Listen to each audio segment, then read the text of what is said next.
Bonjour à tous. Bienvenue dans la chronique défense numéro 4. J'ai envie de partager avec vous, en ce jour, en cette période de fête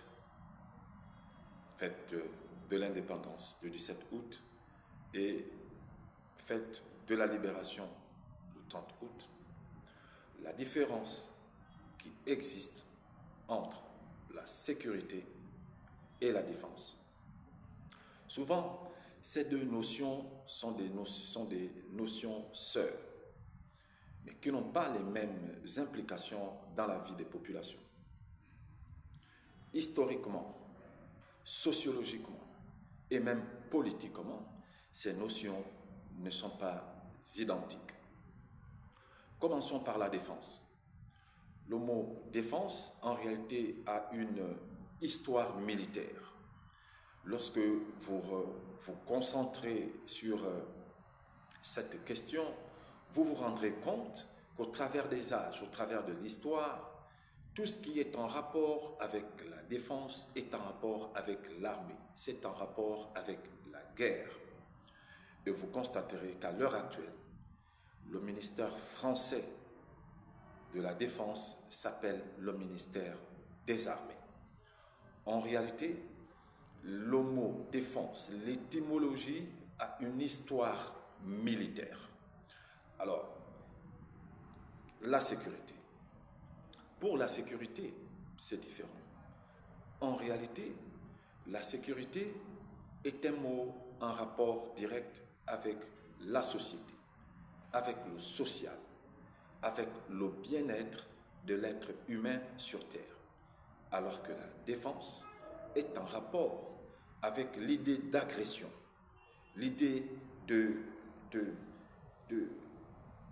résilience, l'idée de résister face à l'oppresseur, face à l'ennemi, d'où la conception armée, la conception militaire et historique du mot défense.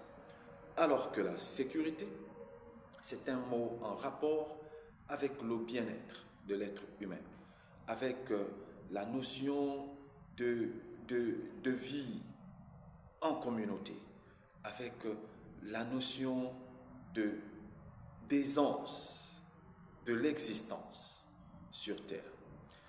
Vous constaterez que la sécurité est la plus grande demande sociale au monde. Et cette expression sécurité peut même aller jusqu'à englober les questions de défense. Parce que, en réalité, la défense concourt vers un objectif qui est celui de la sécurité nationale. Qu'est-ce que ça veut dire? Vous allez constater que dans le monde, entre l'expression défense et l'expression sécurité, c'est l'expression sécurité qui prend le dessus. Vous entendrez parler du Conseil de sécurité des Nations Unies. Vous avez entendu parler du Conseil de sécurité des Nations Unies, disais-je. Alors, le mot sécurité a une plus grande influence sur le droit international.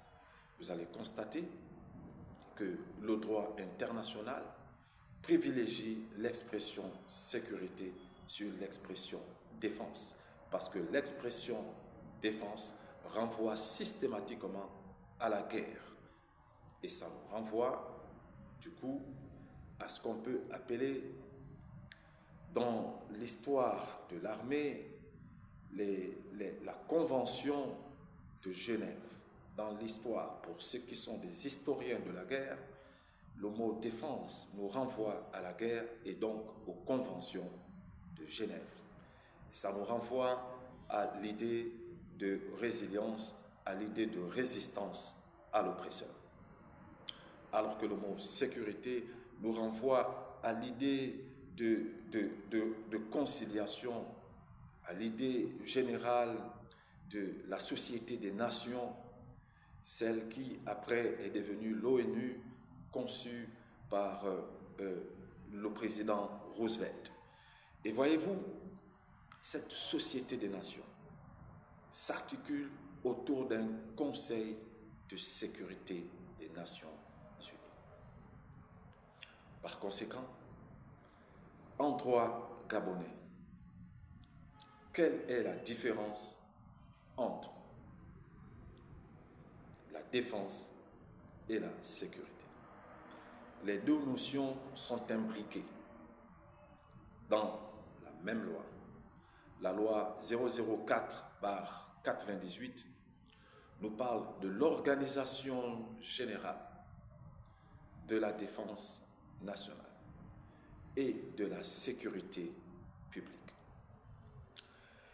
Lorsque nous étudierons en profondeur cette loi, nous aurons l'occasion d'en discuter.